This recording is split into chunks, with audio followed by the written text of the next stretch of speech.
Yo, what up guys? Today we're going to be talking about control wards. And recently in my coaching sessions, I've really been amazed by how many people don't quite understand the concept of control wards, where to place them, when to buy them, what to do with them, what the mindset is behind them. And that's all of the stuff that I'm going to be covering today in this video, together with some examples of good control ward usage. So first of all, when do we buy control wards? Well, in my opinion, in mid lane, we buy control wards when we are stronger than the enemy laner, and we use it as a tool to snowball. That's the mindset of me buying control wards in the lane. I don't use it defensively really. I don't really use it to just put there to avoid ganks. Of course, that's a nice way to use it, but I mainly use it to snowball.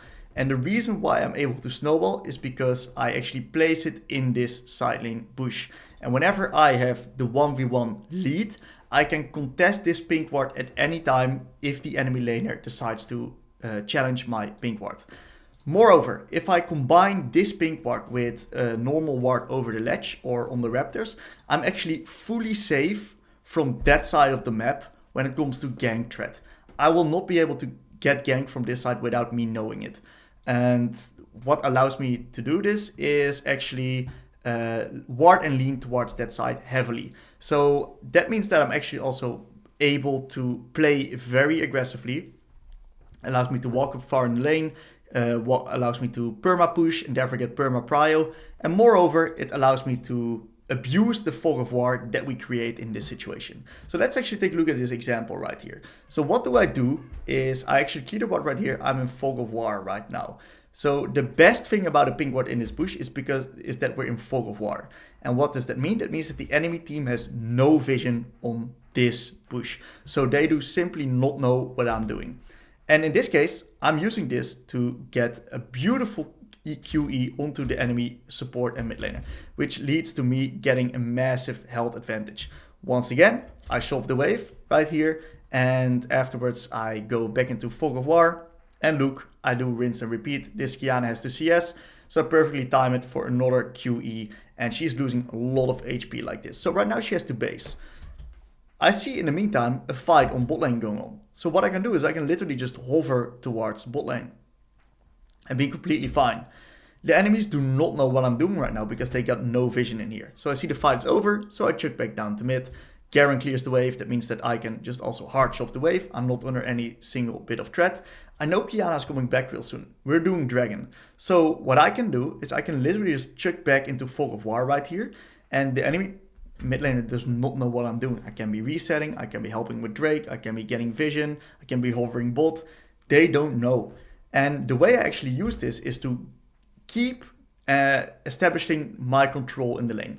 So I just patiently sit in the bush. I see Qiyana walks up to the wave. Boom, QE. 1/4 of her HP gone. It's pretty bonkers. It's pretty bonkers actually. So right now, because I have full control, full vision on bot, I can just hard shove, perma hard shove. And I chuck into Fog of War again. Qiyana now has no idea what I'm doing. I can be invading Taliyah. I can be ganking bot. I can be sitting there. She does not know. So I just patiently wait for my QE to come back up. I time it with the CS again. Another beautiful trade. She's half HP. How can she play? Well, I don't know. Don't ask me. I'm usually the guy that abuses this. And right now, I still have the option to do whatever I want. Enemy bot lane starting to push up aggressively. And the benefit of having this pink ward right here is that enemy bot lane practically cannot play aggressively. If they try to make an aggressive play, you will be the first one to move, and the enemies will not.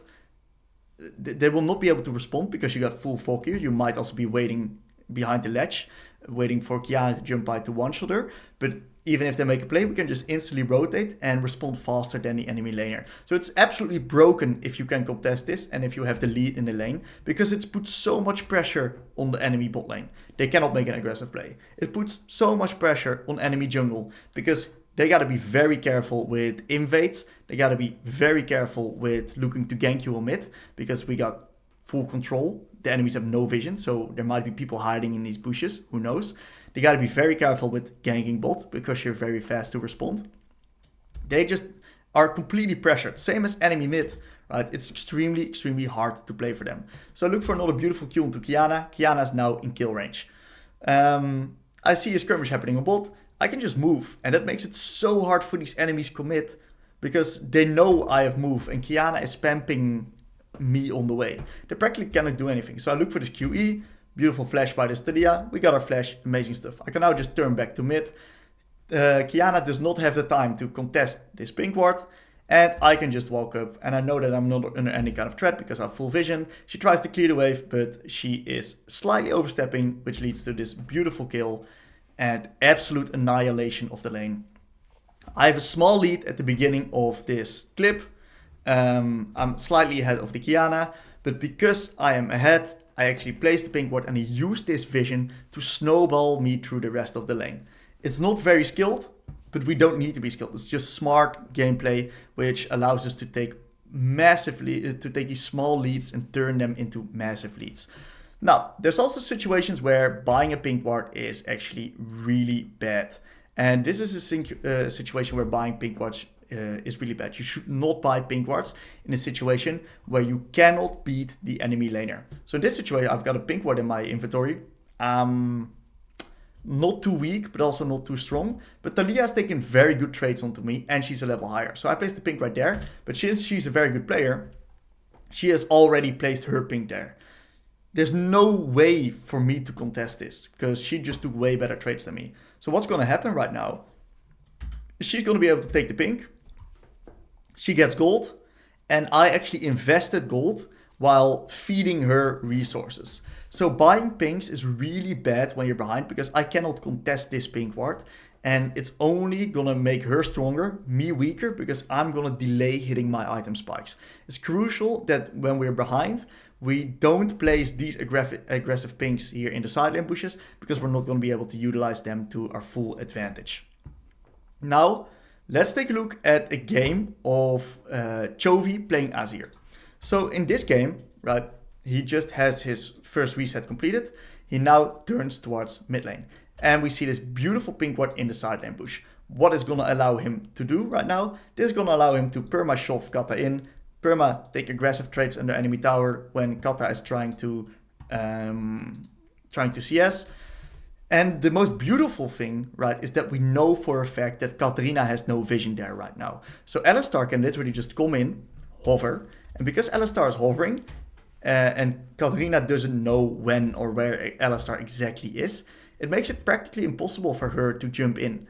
We've got full control established on bot side right here, which also means that we can just push up. We're not under any kind of gank threat at all, because we've got full control. And Kata cannot go in because, who knows, Alistar might be hiding behind the ledge here. She simply doesn't know. If she goes in and Alistar is there, she's basically a dead man, so she cannot risk it. So this really, the opportunities that Katarina gets in this lane really get reduced. And that's also the beauty of buying these control wards right here. So currently, Rell, very smart move. Rell has tempo. So she comes into the river, clears both control wards. Extremely smart play by Rell. Because now Chovy has to be a little bit careful with pushing up. And he actually disrespects the enemy Rell for a bit. Has to flash out. Pretty good play by enemy Rell. Very strong rotation because this gives Kata some breathing room. Okay, so Chovy is now pushing up some more and actually looking to take a base right here after the next wave. Beautiful little reset onto Crown and he buys a new pink ward. Let's see what he does with this new pink ward. I think everyone can guess it right. He's gonna shop this wave, establish control, make sure that he cannot get contested. He places the pink in that bush. And he can now start shoving again while being completely safe. He also wards the other side. How is he going to get yanked at this stage of the game? I'm not sure. He has full control. He has the dash to get out of safety. So he can basically just perma push up without being under any kind of threat. And what we actually see is that this Alistar is hovering inside of the fog of war from the enemy team. And Volibear now actually attempts a gank. Kha'Zix is also hovering in the fog. Volibear does not see this Kha'Zix. So on the screen of the blue team right here, they say they see an Azir extremely far pushed up. That's it. They don't see Kha'Zix as backup. They don't see Alistar as backup. That's why they go for the play. It makes complete sense to go for this play because Graves is in the area, Volibear is in the area, and Azir is griefing, right? But then you see Alistar come out of that Fog of War using the pink ward. You see actually also Kha'Zix coming out of Fog of War. And Chovy now just absolutely baited the Volibear in. Volibear has no flash. Alistar bumps him back. Free kill. Another free kill. And this was practically, in blue team's eyes, the only window they had to punish mid and get something done to reduce the lead that Chovy's getting. And they get absolutely countered because they got no vision themselves around mid lane. So, especially against melee champions, it's so unbelievably good to have those pings there because it just generates so much pressure because the melee champions that are especially committal cannot... You reduce the amount of times that they can actually commit on you and can trade on you. So you just basically reduce yourself from all pressure in the lane. You get complete control. You can perma shove. You can perma ward and lean. You're practically ungankable. It gives your support room. It gives your jungler room while pressuring the enemy team. In my opinion, it's the most broken control ward in the game that you can use when you're ahead on a mid laner. And it makes it really easy to snowball your leads. So I thank you guys for watching. If you guys have any questions, which makes complete sense after a topic like this, very misunderstood topic around mid lane, please let me know. I'll definitely get back to you. And otherwise, I see you guys real soon with a new video.